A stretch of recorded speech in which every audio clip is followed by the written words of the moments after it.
Bonjour à tous, bienvenue sur cette nouvelle vidéo d'avant-match de la rencontre Levante FC Barcelone qui se jouera au stade de la Ciutat de Valencia, le stade de Levante qui se jouera ce samedi 2 novembre. Un stade d'une capacité d'environ 26 000 places, vous savez, hein, ces petits genres de stades qui sont assez bruyants quand même pour de telles rencontres. Alors, avant d'aller plus loin, j'ai envie de vous parler d'un joueur qui m'a laissé des souvenirs.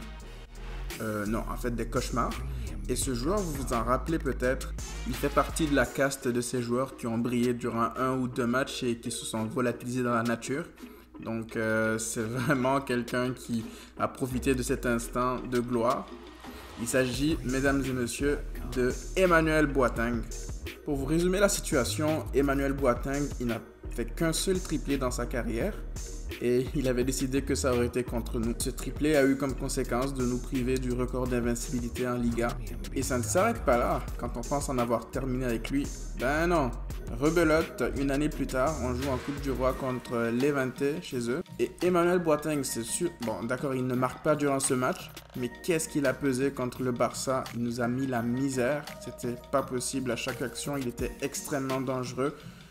Après, évidemment, on a gagné au retour, mais ce joueur, il a été un poison constant à chaque fois qu'on l'a affronté. Aujourd'hui, il joue en Chine, donc il s'est exporté, on va dire. En fait, Boateng, il me fait penser à une autre légende. Une légende que seuls les anciens joueurs de FIFA peuvent connaître. Une légende qui a frustré beaucoup trop de monde. Et d'ailleurs, la rumeur dit encore aujourd'hui qu'il aurait un scooter à la place des pieds. Donc je pense que vous commencez à voir de qui je parle. Il s'agit bien évidemment de...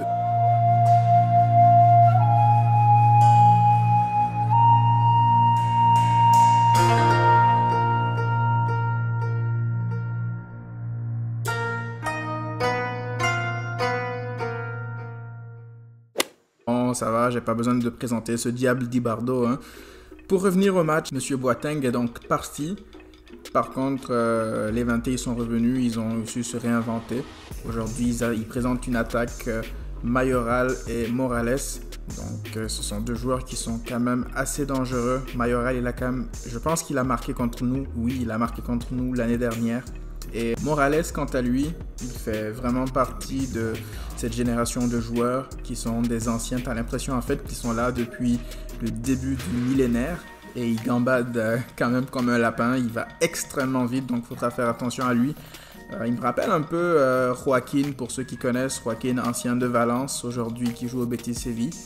Il me rappelle vraiment Joaquin dans pas mal de choses, dans la longévité, dans le professionnalisme surtout et dans l'abnégation. Ce sont vraiment des joueurs que j'admire énormément.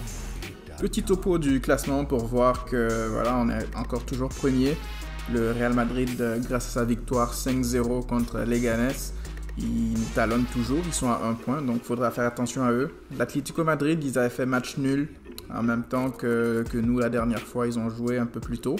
Et ils commencent vraiment à accuser le coup, ils ont fait un début de saison un peu boosté par la hype, je présume, mais là ça retombe un peu du côté des hommes de Cholo Simeone.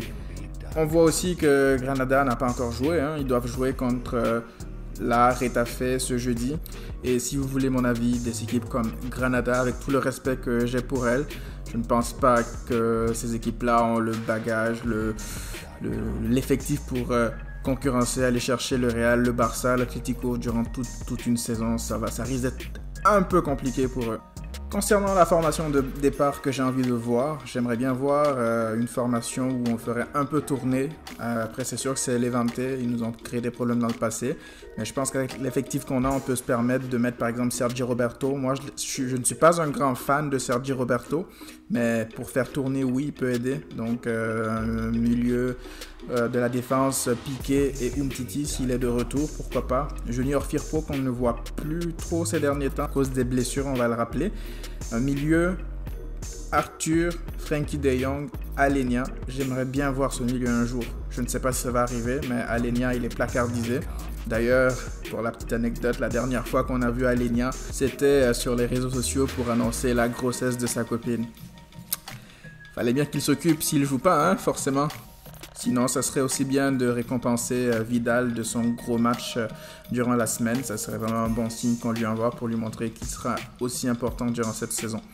Alors, en attaque, j'aimerais bien voir un trio Messi, Griezmann, Dembélé, parce que je pense que ça allie le génie, la justesse technique et l'explosivité, l'imprévisibilité. Dembélé, il revient de suspension d'ailleurs, donc je pense qu'il a quelque chose à prouver. Il a envie de marquer le coup pour son retour, sait-on jamais. Alors, je vous présente donc le résultat du sondage que j'ai posté ce matin sur Twitter. Et je vois que la majorité d'entre vous voient une victoire 2-0 ou plus. Quelques-uns aussi qui sont un peu pessimistes avec une prédiction de match nul ou une défaite. Mais par contre, je savais pas qu'il y avait autant de mangeurs de spaghettis entre vous. C'est de bonne guerre, bande de trolls. Alors moi, je partirais plus sur une victoire aussi, peut-être pas confortable, mais une victoire serrée où on s'en tirerait peut-être avec un score de 2-1 ou 3-1, parce que je vois mal notre défense contenir Mayoral et Morales. Donc je pense vraiment que ça va se terminer comme ça. Avant de terminer cette vidéo, j'aimerais parler d'une rumeur de la presse qui circule depuis maintenant le début de la semaine. Ça se dit que l'Inter Milan serait prêt à accepter un échange Ivan Rakitic-Arturo Vidal pour Lautaro Martinez. En fait, on parle d'inclure dans cet échange 2 joueurs qui sont à la fin de leur carrière quasiment parce qu'ils entament maintenant la dernière ligne droite, dont un des 2 qui est indésirable maintenant dans son club, pour un joueur qui est aujourd'hui peut-être l'un des attaquants les plus convoités de toute l'Europe, qui est vu comme l'un des meilleurs attaquants de la prochaine génération. Lorsque les dirigeants de l'Inter vont recevoir Bartomeu et sa clique, voilà comment ça va se passer. Tu viens m'arnaquer ou quoi? Dites-moi dans les commentaires ce que vous pensez de cet échange, de ce deal. Moi personnellement, je vous le dis, j'y crois moyen, mais je veux savoir c'est quoi votre avis. Donc allez-y, là tout en bas, donnez-moi votre avis et vos commentaires. Si vous avez aimé cette vidéo, soutenez-moi en vous abonnant ici en bas à droite, en la partageant. Moi, ça me donne beaucoup de force, ça me pousse vraiment, comme je vous le dis souvent, à m'améliorer et à faire grandir la chaîne. La chaîne est encore toute petite, mais ça me fait énormément plaisir déjà qu'on ait atteint quasiment une 50aine d'abonnés. Pour moi, ça veut vraiment dire beaucoup. J'essaye d'apporter à chaque fois des retouches, de nouvelles choses à mon contenu. Je vois que la communauté grandit petit à petit. Et ça me pousse vraiment à vouloir aller me perfectionner pour qu'on ait quelque chose de plus propre dans le futur. Sur ce, on se dit à très bientôt les amis.